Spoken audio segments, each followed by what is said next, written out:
So, let me tell you how I accidentally become obsessed with Wattpad.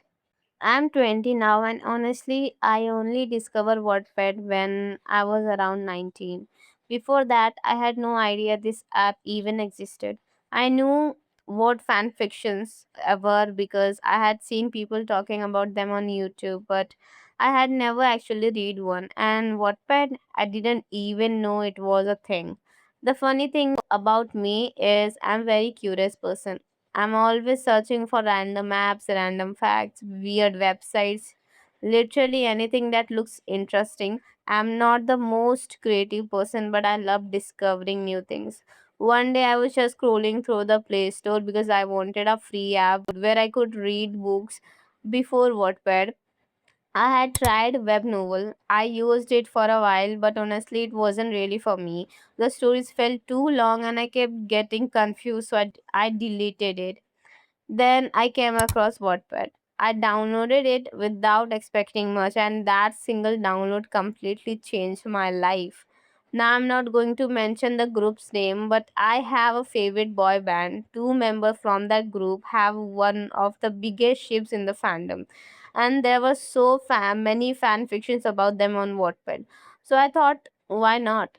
That was the biggest mistake, or maybe the best decision I have ever made.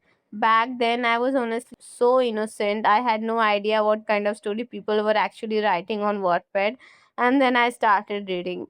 Let's just say I discovered a whole new world. The writers on Wattpad aren't always professional authors. Most of them are teenager or people in their early 20s, but somehow the way they write, the way they build suspense, the way they keep you hooked, I don't know how they do it.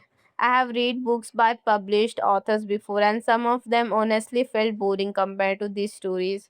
Wattpad writers know exactly how to make you say, okay, just one more chapter. And then suddenly it's 3 a.m.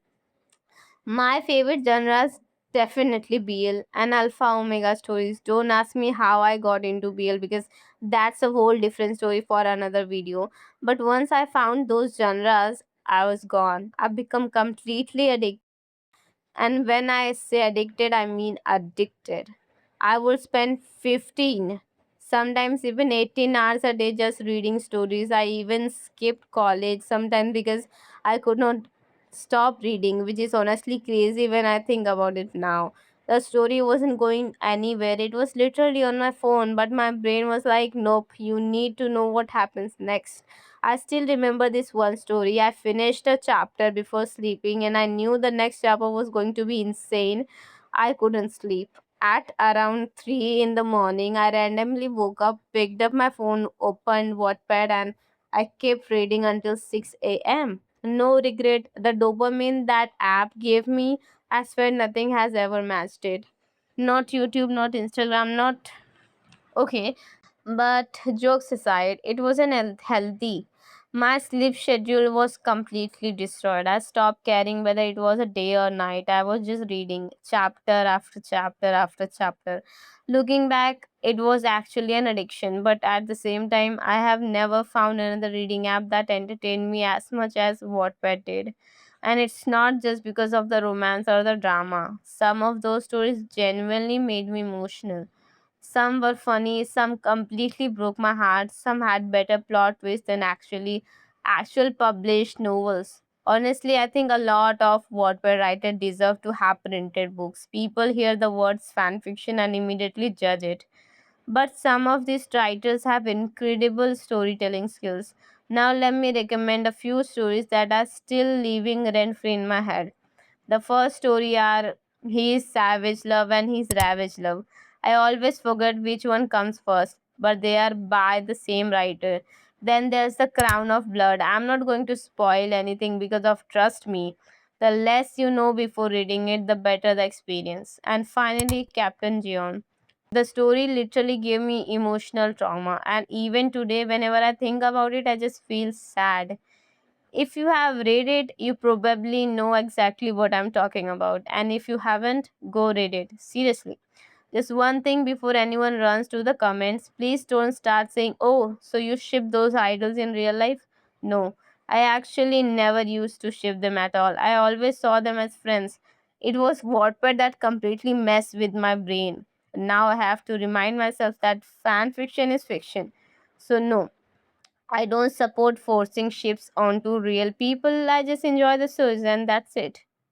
And the worst part, I wasn't even reading just one story. I had so many stories saved in my library that every single day I had wake up hoping one of my favorite writer had uploaded a new chapter. Whenever I got that notification, I literally dropped whatever I was doing. It didn't matter if I was eating, watching YouTube, or supposed to be studying. My brain was like, nope, a chapter comes first. I think every Wattpad reader knows that feeling. You finish one chapter and the author ends it with the biggest cliffhanger ever. And then you tell yourself, okay, just one more chapter. But one chapter turns into five and then 10. And before you even realize it, it's either midnight or the sun is already coming up. Honestly, I don't even know how the writers do it. They somehow know the exact moment to the end of chapter, so you have no choice but to keep reading. It's like they understand human psychology or something. They know exactly keep you hooked. And the funniest thing is all of this is completely free. I was getting so much entertainment without spending a single rupee. Looking back now, I honestly can't believe an app managed to keep me more entertained than YouTube, Instagram, or literally anything else on my phone. So that's it for today, I think. And thank you so much for listening me carefully. And if you guys want this video to be in Hindi, I can make that so I can express myself more nicely. I think my English is actually not that good. So yeah.